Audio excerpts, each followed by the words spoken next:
La calculadora es el instrumento que ha permitido crear la bomba atómica. ¿Qué hará una calculadora más potente? La bomba H. ¿Y la siguiente? Ni se sabe.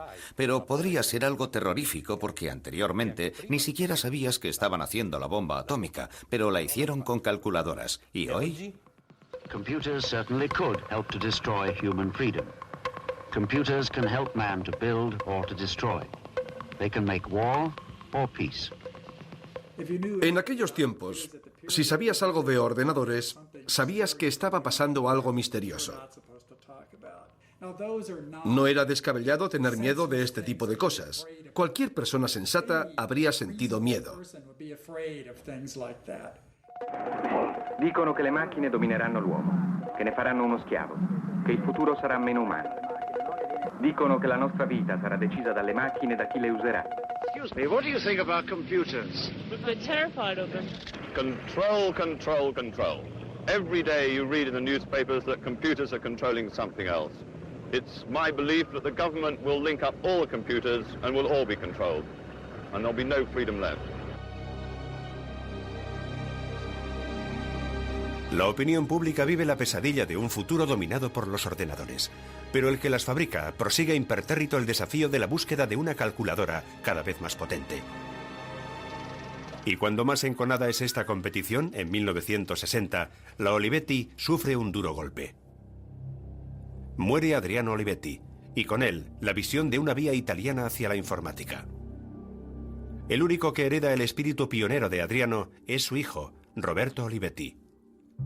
Roberto encomienda la tarea de concebir un ordenador diferente de las grandes calculadoras, un ordenador jamás imaginado antes, a un reducido grupo dirigido por Pier Giorgio Perotto.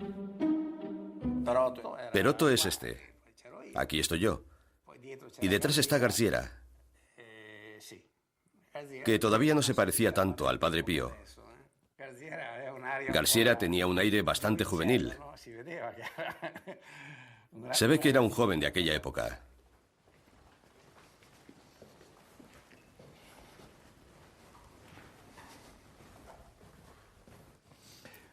Aquí está, la Programa 101. Es todo un mito.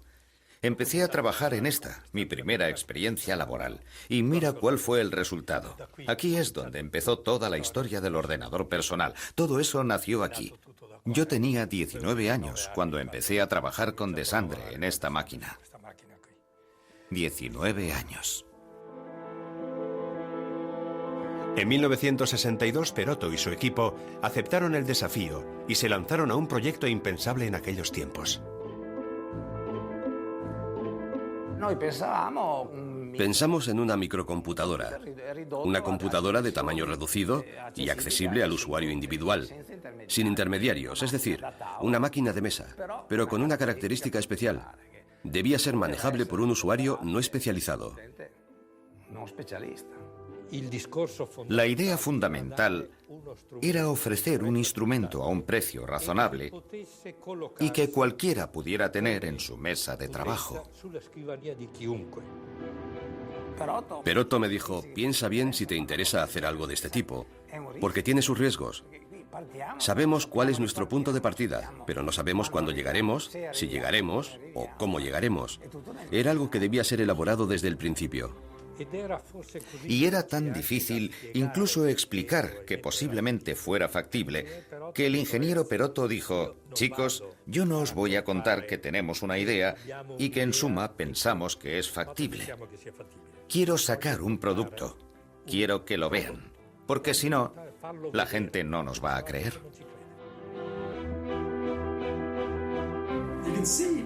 Imagínense que hasta los creadores de la Programa 101 se las vieron y se las desearon para contar a la gente que el ordenador personal podía tener su utilidad.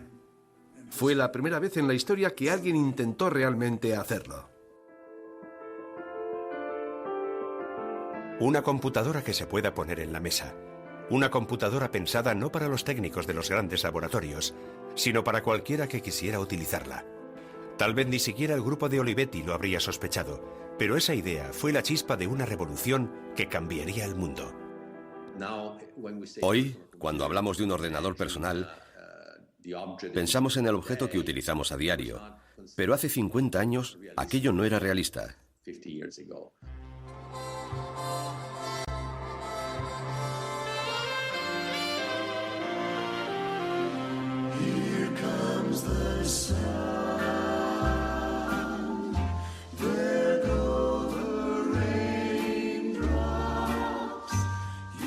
A diferencia de hoy, donde los diversos componentes tecnológicos se compran ya fabricados, a principios de los años 60, la informática era un mundo de pioneros, donde todo estaba aún por decidir y construir.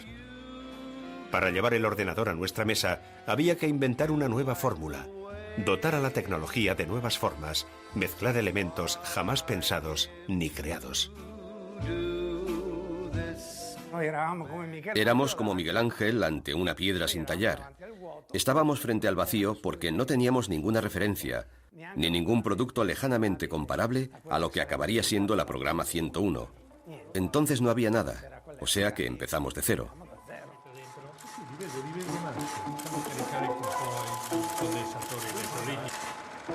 ¿Cómo fabricar un pequeño ordenador?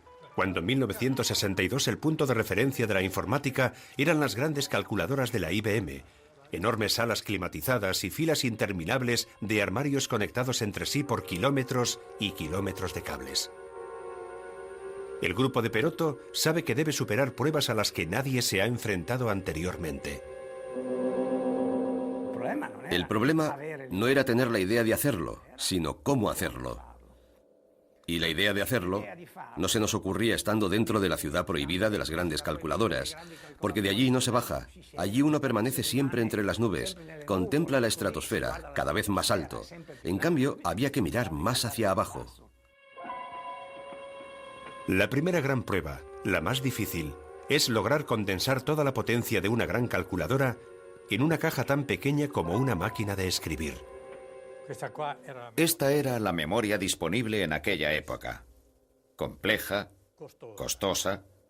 Había que construirla pieza a pieza. Había que encajarla, etc. Costaba un ojo de la cara.